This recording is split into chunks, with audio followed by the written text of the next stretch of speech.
Hi everybody, thanks for joining me today on my channel. My name is Chris with Kristen's Crafts, and today I am bringing you day 2 of Baby's Got Scraps.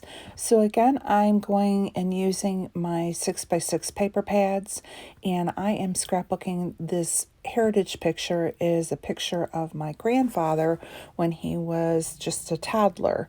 So I'm not sure about the details yet, but I'm going to reach out to my mom who does genealogy and see if I can find out like what age he was and things like that.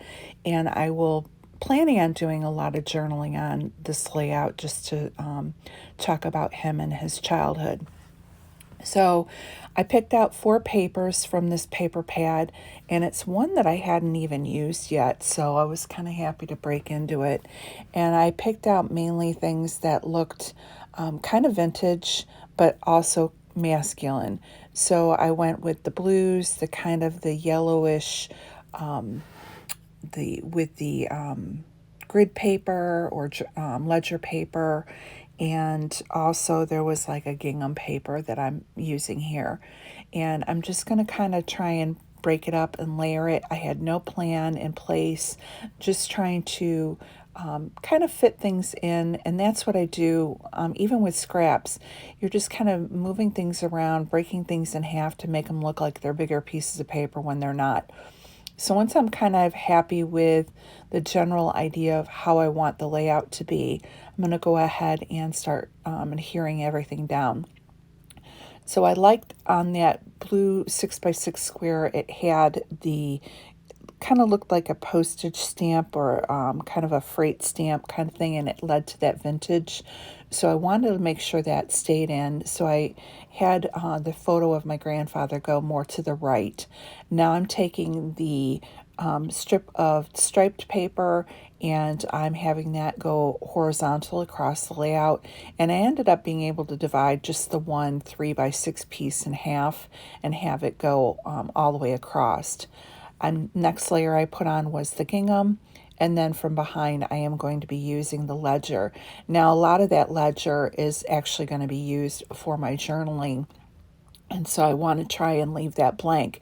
So when you see the final close-up pictures, you're going to see where that part of it was not embellished, and that was done on purpose for my journaling. I wanted to give it a little bit of a kind of a framing or finishing off, so it just didn't look like a bunch of paper just smack dab in the middle of a solid piece of paper. So I took the remainder of that stripe paper and I started ripping it into 3 pieces and did it intentionally so it gave a border across the bottom. And then to kind of give it that worn vintage look, I tore a piece from the top and then stuck a piece of the stripe up above. And so now it's brought in throughout the layout. The next thing I'm doing is looking at my 49th and Market. I really like these. They have that vintage feel. I only have like a sage green, a darker green, and the blue, but these blues just didn't seem to be the right colors. I did pick out these tickets. Those will stay, but like the envelope and everything else I end up not using. Thought about it for a little while. I really liked it, thought it would be a good layer, but in the end, it just was too big for what I was doing. So now I'm going to go and grab my color drawer out. This is the ones that I have that are in blue, and they're just placed in this bin loosely. So I'm just kind of rummaging through it and seeing what I can find that are the right colors of blues and kind of have that vintage feel. I pulled out a few tickets. I pulled out the typewriter and the bird. Those are not going to end up making it. And I think I found another, like a label that I thought about doing my journaling on, but that's actually going to get covered up in the end as well. But it is used just as like different layers. I grabbed that little camera. I think that was just a fussy cut out of either a Chamel or another paper pad. Not sure where I got it from. And again, I'm just kind of looking to see if there's a doily that kind of matches the colors and looking to the back half of my bin. And I grabbed that bingo card. So now that I have a few things to work with, I'm going to start layering them in. The other thing I'm going to do is grab out my browns and see what I have in there. And I actually find more in my brown tones than I do in the blues. But you're going to see where I'm just kind of maneuvering things around and kind of shuffling things. And I was feeling like there was too much blue in the top corner, and I'm going to try and divide that up. Found another big ticket in the browns. And again, I'm just kind of rummaging through and finding anything that looked vintage that would have been around the time period of my grandfather when he was a child. I grabbed this ledger card or library card. I liked how it had the yellow tape on it, and I'm going to actually end up using this quite a bit. I found that one tag that has a blue trim that says this book belongs to, and I'll probably use that for like dates. And I thought about that frame. That's not going to make the cut either. And you're just going to see me kind of fuffing around and just kind of trying things out here and there just to see what layers look good. That journaling card is actually going to end up staying there. And here's where I start deciding to break up a little bit of the blue. So I cut that bingo card in half and glue it down. And so that's going to be in the top. I'm going to cut this label in half, and I'm going to put part at the top and part at the bottom and bridge that gap, and then tuck in some of these tickets. I used part of the ones that were the grayish color from the 49th and Market, and then I'll put the others in the bottom corners. Tuck in the camera, and now I'm going to work in that bottom layer. I'm tucking in that bigger tag, and just, it doesn't have to totally peek out, but just a little bit. I'm going to cut this part in half. I'm going to tuck a little bit of that blue underneath with a ticket on top, and then grab one of the 49th and Market tickets and put that over it, and that will finish off that portion. I'll do that in a minute. Here I go. And I just want to make sure that I'm like covering any awkward corners and that I have a little bit of all the colors kind of peeking out. I decided to take the top part of that journal card that I cut off, and I brought that to the top. So now that's in two different places, and I'm going to then take the rest of it and glue it to the left-hand side, and that's where my journaling is going to be.